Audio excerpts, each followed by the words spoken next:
இந்த வீடியோ பார்த்துட்டு இருக்க எல்லாருக்கும் இனிய வணக்கம். இன்றைக்கு என்ன மேட்ரு அப்படின்னு பார்த்தீங்கன்னா, அன்ரியா பற்றி தான் ஒரு விஷயம் பார்க்க இருக்கிறோம். அன்ரியா அப்படின்னாலே உங்கள் எல்லாருக்கும் தெரியும், நல்லா பாடுவாங்க, அதே நேரத்தில் நல்லா கெட்ட வார்த்தை கேட்பாங்க. 1901 அவங்க கதைச்ச கெட்ட வார்த்தைக்கு எல்லாரும் கிளாப் பண்ணினாங்க. இதுவே நாம் பீப் சாங் கிட்ட ஒன்று வச்சா நம்மளுக்கு கிளாப் பண்ண மாட்டேன்றாங்களே, நம்மளையே போட்டு அடிக்கிறாங்க. ஆனால் அது வேறு விஷயம், நாங்கள் அதை பிறகு பார்க்கலாம்.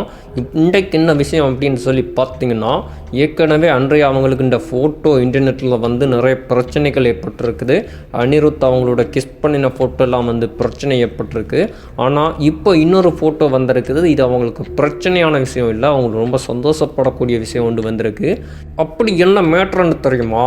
இவங்க வந்து ஃப்ளைட்டில் போயிருக்காங்க. அதே டைமில் அதே ஃப்ளைட்டில் சூப்பர் கிரிக்கெட் பிளேயர் டோனி இருக்காங்கல்ல, அவங்களும் அந்த ஃப்ளைட்டில் போயிருக்காங்க.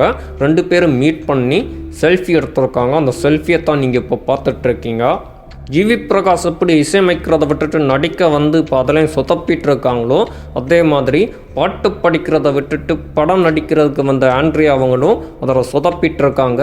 டோனியோட இந்த ஃபோட்டோ வந்ததுக்கு பிறகு தான் ஆண்ட்ரியா அவங்க ஆன்லைனில் இருக்காங்கன்றதே நிறைய பேருக்கு தெரிய வந்திருக்கு. அதனால் இனி அவங்களுடைய படங்கள் ஏதாவது வெளியில் வந்தால் ஹிட் ஆகலாம் அப்படின்னு சொல்லிக்கிட்டு, இதே மாதிரி சினிமா செய்திகளை நீங்கள் தெரிஞ்சுக்கணும் அப்படின்னு சொன்னால் நம்ம சேனலை சப்ஸ்கிரைப் பண்ணுங்கள்.